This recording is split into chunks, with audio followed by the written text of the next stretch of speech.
किसान भाइयों नमस्कार, आपका स्वागत है आपके अपने कार्यक्रम कृषि दर्शन में। किसान भाइयों, जैसा कि आप देख रहे हैं कि आज हम नरेंद्र देव कृषि एवं प्रौद्योगिकी विश्वविद्यालय के सब्जी प्रक्षेत्र में आए हुए हैं, जहां पर डॉक्टर साहब हैं शिवपूजन सिंह, जो कि आप प्राध्यापक है यहाँ पर। उन्होंने कई शोध कार्य किए हैं सब्जी विज्ञान में, खासकर लौकी पर। तो आइए हम बात करते हैं डॉक्टर शिवपूजन सिंह से, जो बताएंगे कि क्या क्या काम यहाँ पर किसानों के लिए किए जा रहे हैं।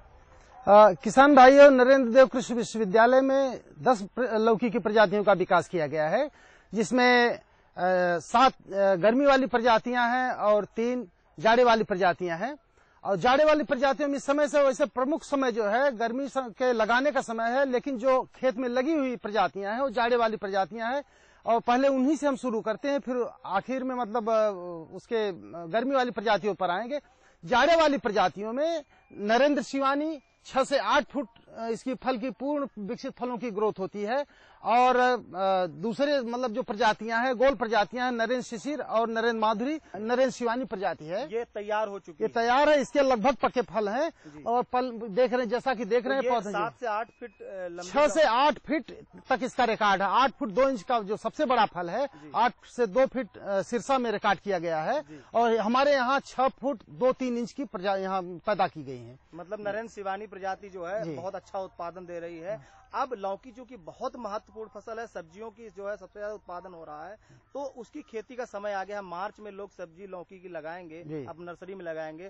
तो जब उत्पादन करना है तो किसान भाइयों को क्या करना चाहिए, कि अभी से क्या तैयारी करें, प्रजाति चयन करें, बीज कहाँ से लें, क्या प्रारंभ करें तैयारी? गर्मी वाली प्रजातियों में नरेंद्र देव कृषि विश्वविद्यालय में नरेंद्र रश्मि, नरेंद्र शंकर लौकी 4, नरेंद्र धारीदार, नरेंद्र ज्योति, नरेंद्र 619 इत्यादि प्रजातियां विकसित की गई हैं, जिनकी पैदावार 400 कुंटल से लेकर के 700 कुंटल तक है।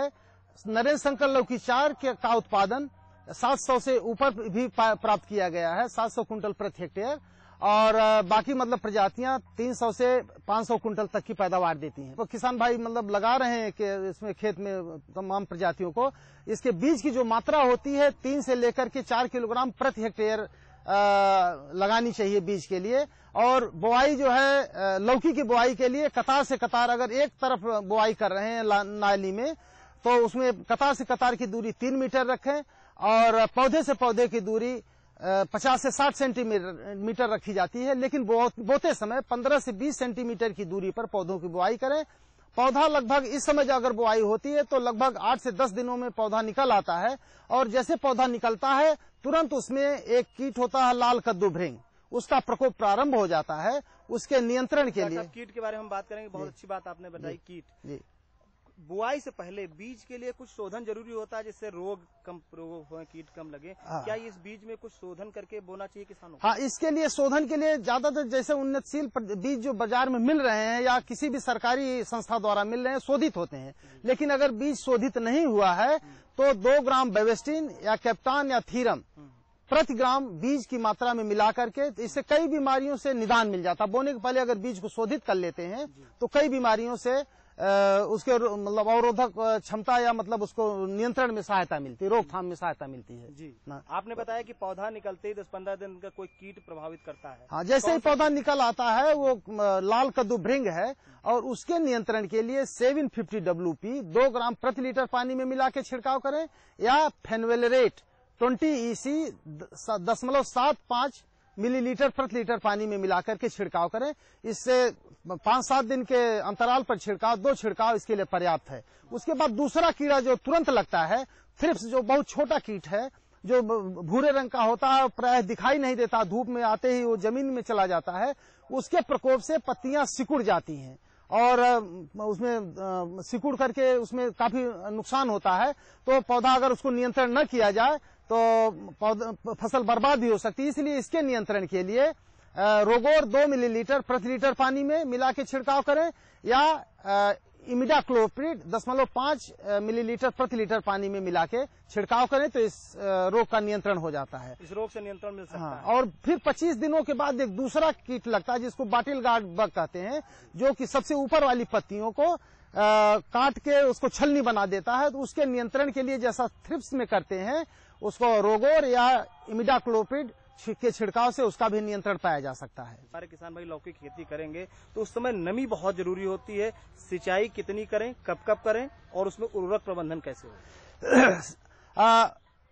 प्राय बुआई ऐसे समय पे गर्मियों में जब की जाती है तो किसान कई बार मतलब नमी बना करके बुआई करते हैं, लेकिन अगर ज्यादा अच्छा ये होगा कि बुआई के तुरंत बाद उसी दिन या उसके दूसरे दिन उसकी सिंचाई कर दें और 2 से 3 दिन के अंतराल पर दूसरी तीसरी सिंचाई तब तक करते रहें जब तक सभी पौधे निकल न आए और उसके बाद फिर आवश्यकता अनुसार पौधों की सिंचाई करते रहें। बुआई के पहले ज्यादातर जो फास्फोरस है या पोटास है, कुछ थोड़ी मात्रा नाइट्रोजन की पहले ही खेत की तैयारी के समय मिला दी जाती है, लेकिन बाद में जब पौधे बड़े हो जाते हैं उसमें अगर निराई गुड़ाई करते समय उसके बाद जो है अर्थिंग की जाती है, मिट्टी जब चढ़ाई जाती है, उस समय जो पौधे हमने कहा 50 से 60 सेंटीमीटर की दूरी पर जो पौधे लगे हुए हैं उसमें लगभग 15 से 20 ग्राम यूरिया पौधों के चारों तरफ, एक पौधे के चारों तरफ एक पौधे पर 15 से 20 ग्राम यूरिया का टॉप ड्रेसिंग करके उस पर मिट्टी चढ़ा देते। हमने देखा है कि लौकी की खेती जब होती है, लौकी हो, कद्दू हो, तुरई हो,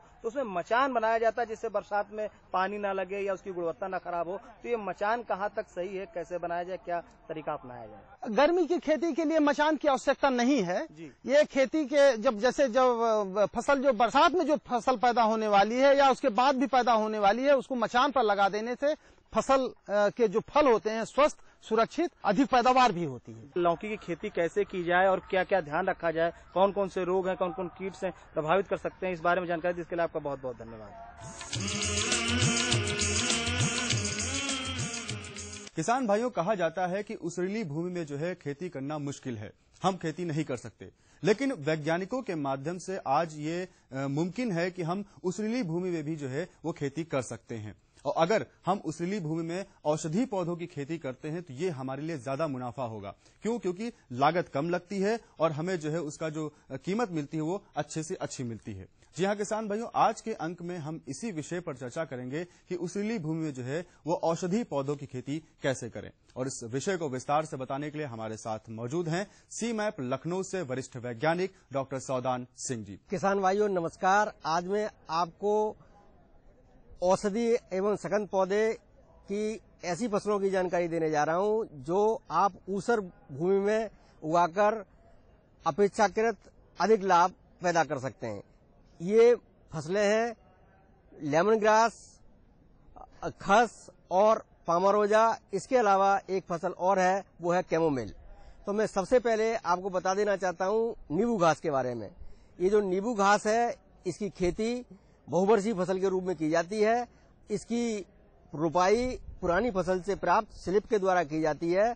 और ये जो नींबू घास है ये ऊसर भूमि जहां तक 9 और 10 तक पीएच हो उसमें भी उगाई जा सकती है। इसके अलावा जो ढालदार जमीन है वहां पर असिंचित फसल के रूप में भी उगाई जा सकती है। इसकी जो कटाई है हर 3 या 4 महीने पर ले ली जाती है। उस कटाई के बाद आसवन से तेल प्राप्त किया जाता है और इसकी जो उपज है वो है इसकी पत्तियां। और पत्तियों से तेल जो प्राप्त होता है वो अच्छे भाव पर सिट्रॉल जिसमें होता है मिल जाता है, बिक जाता है। इसकी मार्केटिंग की जहां तक बात है, किसान भाई सीमैप में इसके खरीदारों के पते उपलब्ध हैं, वो प्राप्त कर सकते हैं। और जहां तक इसके प्रशिक्षण की बात है, हम समय समय पर प्रशिक्षण भी ऑर्गेनाइज करते रहते हैं तरह तरह के।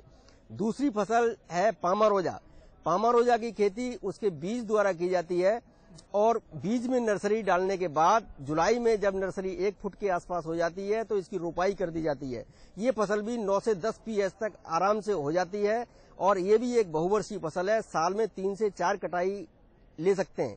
इस फसल का जो मुख्य उत्पाद है वो है फूल, उसके अलावा पत्तियां। इस तरह फूल और पत्ती दोनों में तेल होता है, जो जेनियोल उसमें ज्यादा होता है और उसका जो मार्केट में कोई दिक्कत नहीं है, आराम से आजकल मार्केट में बेचा जा सकता है और बहुत सारे खरीदार उपलब्ध हैं। इसके खरीदारों की सूची भी आप केंद्रीय औषधि एवं सघन पौधा संस्थान से प्राप्त कर सकते हैं। इसके बाद तीसरी फसल है खस। ये बहुत ही ज्यादा पैदावार और फायदा देने वाली फसल है।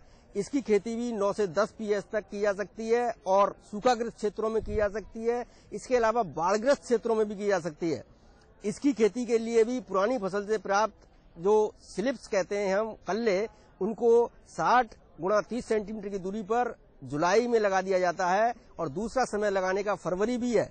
उसके 1.5 साल बाद इसके खोदकर जो इसका असली उत्पाद होता है वो जड़ होता है। जड़ से तेल प्राप्त होता है। जड़ से जो तेल प्राप्त होता है वो बहुमूल्य होता है और आजकल इसका जो बाजार भाव है 15,000 रुपए प्रति किलो के हिसाब से है। और 1 हेक्टेयर से जो मुनाफा है इस समय 1 लाख के आसपास निश्चित रूप से हो रहा है, क्योंकि 1 हेक्टेयर से आमतौर पर 15 से 20 किलोग्राम जो तेल है वो 1.5 साल में मिल जाता है। इसका जो ऊपरी भाग है वो भी व्यस्त नहीं जाता और तेल निकलने के बाद जो जड़ें हैं वो भी अच्छे भाव पर बिक जाती हैं। ऊपरी भाव। इसके अलावा जो चौथी फसल है वो है आपकी सीजनल फसल, शरद ऋतु की फसल है कैमोमिल। कैमोमिल आपकी 3 से 4 महीने की फसल है। इसकी जो नर्सरी बीज द्वारा डाली जाती है, 1 हेक्टेयर की नर्सरी डालने के लिए 200 ग्राम बीज पर्याप्त रहता है। बहुत छोटा बीज होता है। नर्सरी डालने का सही समय है 15 अक्टूबर से 15 नवंबर। उसके बाद आपकी रुपाई का समय आता है। अक्टूबर में डाली गई नर्सरी नवंबर में, नवंबर में डाली गई फसल की रुपाई दिसंबर तक कर सकते हैं। उसके बाद इसके फरवरी और मार्च में फूल प्राप्त होते हैं। फूलों से तेल निकालकर भी इसको बेचा जा सकता है और बाजार में सीधे फूल भी बेचे जा सकते हैं। फूल की जो कीमत है वो 30 से 40 रुपए प्रति किलो है और 1 हेक्टेयर से लगभग 15 से 16 क्विंटल फूल पैदा हो जाते हैं। इस तरह से 3-4 महीने में ये भी ऊसर भूमि में उगाई जाने वाली बहुत ही फायदेमंद फसल है। सिंचाई की जहां तक बात है, किसान भाइयों के लिए ये भी बात है कि ये जो फसलें हैं आमतौर पर सिंचाई भी बहुत कम चाहती हैं। ये डबल फायदा है। नींबू घास की फसल अगर किसान भाई के पास सिंचाई की सुविधा नहीं है तब भी वो कर सकता है, लेकिन कटाई उसको वर्ष में केवल 2 मिलेंगी। अगर वो वर्ष भर में 3 या 4 कटाई लेना चाहता है तो 1 महीने के अंतराल पर सिंचाई कर दे तो पर्याप्त रहती है। पामारोजा में भी सिंचाई बहुत कम आवश्यकता पड़ती है और असिंचित फसल के रूप में भी उसकी खेती की जा सकती है। और अगर सिंचित फसल के रूप में खेती करना चाहते हैं तो उसकी 3-4 कटाई मिल जाती हैं और उसमें भी गर्मी में 20 दिन के अंतराल पर और सर्दी में 1 महीने के अंतराल पर सिंचाई कर देने की जरूरत पड़ती है। बरसात में इन फसलों में अगर बरसात नहीं भी हो रही है तो सिंचाई नहीं करनी चाहिए, उसका फायदा होता है। इसी तरह खस में सिंचाई करने की बजाय असिंचित फसल अगर ली जाए हमारे उत्तर भारत के मैदानी भागों में तो फसल की पैदावार ज्यादा अच्छी मिलती है, क्योंकि जड़ें ज्यादा गहराई तक चली जाती हैं। सिंचित दिशाओं में जड़ों की जो लंबाई और गहराई है अपेक्षाकृत कम रह जाती है। अगर फसल मरने के कगार पर पहुंच गई है तभी उसमें सिंचाई देनी चाहिए, अन्यथा असिंचित फसल की पैदावार सिंचित फसल की तुलना में कम मिलती है, ज्यादा मिलती है असिंचित फसल की और सिंचित की कम मिलती है। नींबू घास, पामारोजा और खस में किसी भी कीट का प्रकोप नहीं होता है। अगर होता भी है तो उसका इसकी उपज पर कोई भी व्यवसायिक रूप से नुकसान अभी तक नहीं देखा गया है। इसी तरह कैमोमिल के बारे में जहां तक बात है, कीट अगर बहुत ज्यादा आर्द्रता है, सिंचाई ज्यादा दे दी है तो आ सकते हैं, अदरवाइज उसमें भी कीट और बीमारियों का जो प्रकोप है वो अपेक्षाकृत बहुत कम होता है। कुल मिला के कहा जाए तो ये फसलें जो विपरीत परिस्थितियों हैं उनमें अच्छी होती हैं, इसलिए इनमें जो प्राकृतिक और गैर प्राकृतिक आपदाएं हैं वो भी बहुत कम होती हैं। अरे सुन तो। मुझे क्या सुनाना चाहते हो? जो सुनाओ मेरी सौतन को। किसको? अरे वही तुम्हारा मोबाइल फोन जिससे सुबह शाम दिन रात चिपके रहते थे और कहते थे किसान कॉल सेंटर से बातें हो रही हैं। अच्छा ये बात है। हाँ, क्यों? क्या हुआ? अब बात नहीं होती क्या? अब तो झट से बात हो जाती है। ऐसा क्या? हाँ, अब तो ज्यादा लाइनें और खास तकनीक के कारण खेती के माहिरों से तुरंत बात हो जाती है। और अगर कभी लाइन व्यस्त हो तो अपनी समस्या फोन पर रिकॉर्ड करा दो, वहाँ से फोन आ जाता है और समस्या की हल का मैसेज भी आ जाता है। ये देखो आ गया। अरे वाह, इसका मतलब इंतजार की घड़ी अब खत्म। हाँ, तभी मैं सोचूं कि आजकल मुझ पर इतना प्यार क्यों आ रहा है। कृषि संबंधी समस्याओं का अपनी भाषा में तुरंत हल पाने के लिए पूरे भारत में किसी भी फोन से हेल्पलाइन नंबर पर संपर्क करें। किसानों का दोस्त किसान कॉल सेंटर। ये लो और बताओ। बस। अरे ये क्या भैया जी, बस इतनी सी रासायनिक खाद। किसानी छोड़ रहे हो क्या? किसानी नहीं, नादानी छोड़ रहे हैं। मिट्टी की जांच कराई है। अब तो लालाजी जितनी जरूरत है उतने ही उर्वरक खेत में डालेंगे। हाँ, किसान भाई आज ही अपने जिले की नजदीकी भूमि परीक्षण प्रयोगशाला में मिट्टी की जांच जरूर करवाएं और मिट्टी में पोषक तत्व, नमी व पौधे के विकास को देखते हुए केवल जरूरत के अनुसार ही पोषक तत्व डालें। और हाँ, मिट्टी में गंधक, जस्ता, बोरोन जैसे सूक्ष्म पोषक तत्वों का पता लगाना भी न भूलें। उर्वरक और जैविक खाद के सही उपयोग से भूमि का उपजाऊपन बनाए रखें, उत्पादकता बढ़ाएं, खर्चा घटाएं और बहुमूल्य विदेशी मुद्रा बचाने में भी सहयोग दें। और हाँ, धीमी गति से नाइट्रोजन उपलब्ध कराने वाले उर्वरकों जैसे नीम लेपित यूरिया को प्राथमिकता दें और यूरिया का पत्तों पर छिड़काव करें। अरे वाह, तू तो सचमुच समझदार हो गया रे। अधिक जानकारी के लिए संपर्क करें जिला कृषि अधिकारी या किसान कॉल सेंटर।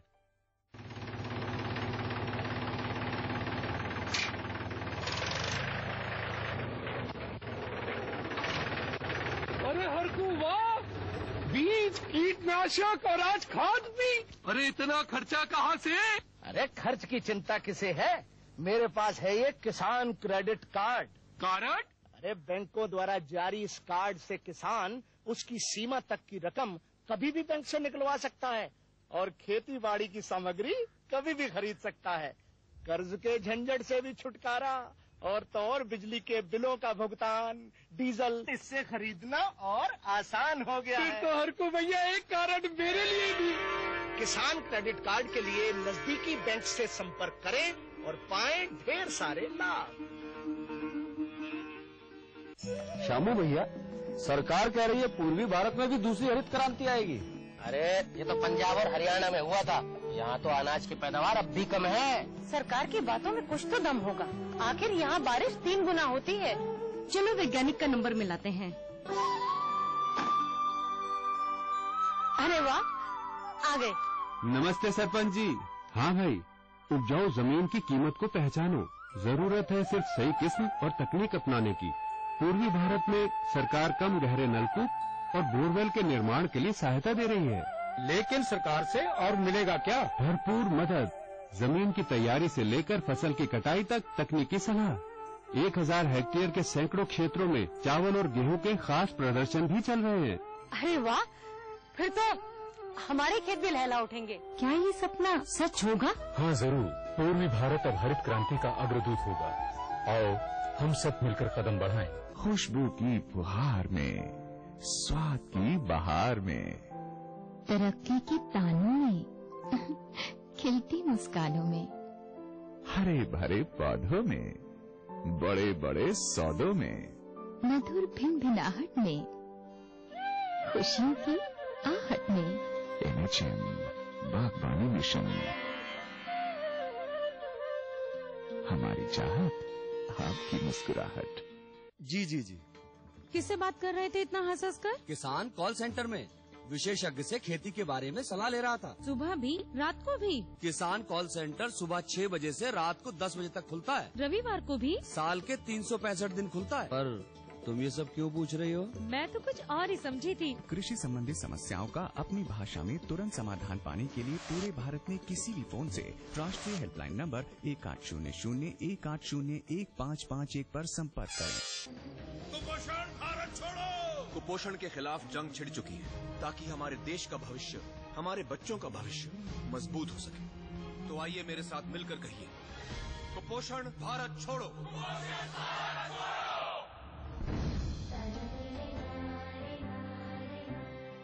जी जी जी। किससे बात कर रहे थे इतना हंस कर? किसान कॉल सेंटर में विशेषज्ञ से खेती के बारे में सलाह ले रहा था। सुबह भी, रात को भी? किसान कॉल सेंटर सुबह 6 बजे से रात को 10 बजे तक खुलता है। रविवार को भी? साल के 365 दिन खुलता है। पर तुम ये सब क्यों पूछ रही हो? मैं तो कुछ और ही समझी थी। कृषि संबंधी समस्याओं का अपनी भाषा में तुरंत समाधान पाने के लिए पूरे भारत में किसी भी फोन से राष्ट्रीय हेल्पलाइन नंबर 1800-1801-551 पर संपर्क करें। कुपोषण भारत छोड़ो। कुपोषण के खिलाफ जंग छिड़ चुकी है ताकि हमारे देश का भविष्य, हमारे बच्चों का भविष्य मजबूत हो सके। तो आइए मेरे साथ मिलकर कहिए, कुपोषण भारत छोड़ो।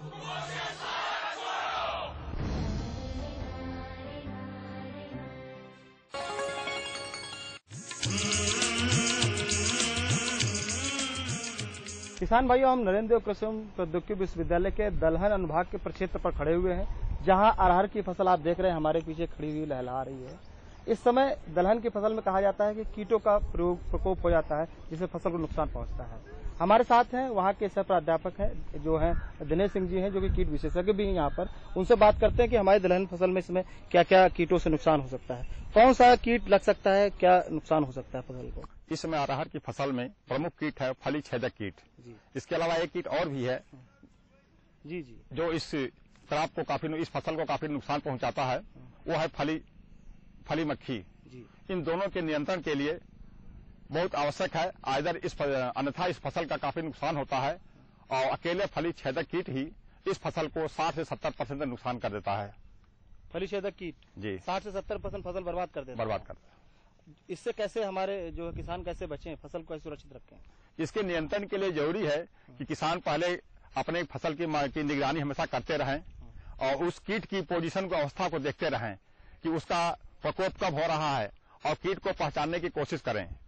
और कीट को निगरानी के लिए कई चीजें उपलब्ध करा दी गई हैं, जैसे फेरोमोन ट्रैप उपलब्ध करा दिया गया है। फेरोमोन ट्रैप अपने खेत में किसान लगावें और उस फेरोमोन ट्रैप के अंदर 3-4 दिन तक अगर 3-4 कीट आते हैं तो ये मान लिया जाएगा कि इस फसल पर फली छेदक कीट का आक्रमण होने वाला है और किसान भाई को दवा का उपयोग करना है। दूसरी चीज ये है, अगर किसान भाई उस कीट के विषय में जानकारी रखते हैं तो एक पौधे पर अगर उस कीट की एक भी सूंडी दिखाई पड़ती है तो इसका आर्थिक क्षतिग्रस्त हो जाता है। उस अवस्था में हमको दवा का प्रयोग करना बहुत जरूरी हो जाता है। दवा की मात्रा के लिए अरहर की फसल इतनी सहनशील है कीट के प्रति कि इसके नियंत्रण के लिए कई चीजें ख्याल करनी पड़ती है। पहली बात, जैसे फूल बनने से फली बनने तक एक बार आपको दवा का छिड़काव करना बहुत जरूरी होता है। दूसरा छिड़काव, जब फलियां 50% खेत के अंदर बन जाए, इन 2 अवस्थाओं पर 2 बार दवा का छिड़काव करना बहुत जरूरी होता है। छिड़काव करने के लिए पहला जो छिड़काव आप करेंगे, जो अवस्था मैंने बताई अभी, फूल आने से लेकर के फली बनने की अवस्था में, उस अवस्था में आप मोनोक्रोटोफास दवा है जो कि बाजार में आसानी से उपलब्ध है और सस्ती भी है, किसान भाई इसका उपयोग करें। इस दवा के लिए 1 से 1.5 लीटर मात्रा 800 से 1000 लीटर पानी में मिला करके प्रति हेक्टेयर की दर से छिड़काव कर दें। दूसरी इस बात यह है कि जब इस अरहर की फसल में 50% फलियां बन जाए तो दूसरा नियंत्रण करने की बहुत जरूरत है। इसके लिए मार्केट में बहुत अच्छी अच्छी दवाएं आ गई हैं जिनका असर काफी दिखाई पड़ता है कीट नियंत्रण के लिए। उसमें कुछ नई दवाएं ऐसी हैं जिनका नाम है इमामेक्टिन बेंजोएट। ये दवाएं महंगी हैं लेकिन कारगर बहुत ज्यादा हैं। इमामेक्टिन बेंजोएट जी इमामेक्टिन बेंजोएट दवा है। इसकी मात्रा 200 से 250 मिलीलीटर 1 हेक्टेयर खेत के लिए पर्याप्त होता है। दूसरी दवा है स्पाइनोसाट करके दवा है, इसकी मात्रा 400 से 500 मिलीलीटर प्रति हेक्टेयर है। फ्लुबेंडामाइड है, इसकी भी दवा 250 से 300 मिलीलीटर प्रति हेक्टेयर की दर से प्रति हेक्टेयर खेत के लिए पर्याप्त होता है। दवा छिड़काव करते समय ख्याल करें कि हमेशा 800 से 1000 लीटर पानी की मात्रा उसमें मिलाएं और समय से दवा का छिड़काव करें। इससे आपको कीट नियंत्रण में काफी। ये जो दवा आपने बताई है किस समय, सुबह शाम दोपहर किस समय करना चाहिए? नहीं, दवा का छिड़काव हमेशा शाम को आप करें, दोपहर में नहीं, क्योंकि दोपहर में अगर दवा का छिड़काव करते हैं तो सूर्य की रोशनी के कारण कुछ दवाओं का काफी हिंसा उड़ जाता है, जो कि दवाएं उतनी कारगर ढंग से काम नहीं कर पाती हैं। इसलिए दवा नियंत्रण के लिए जरूरी है कि शाम के समय ही दवा का छिड़काव आप करें।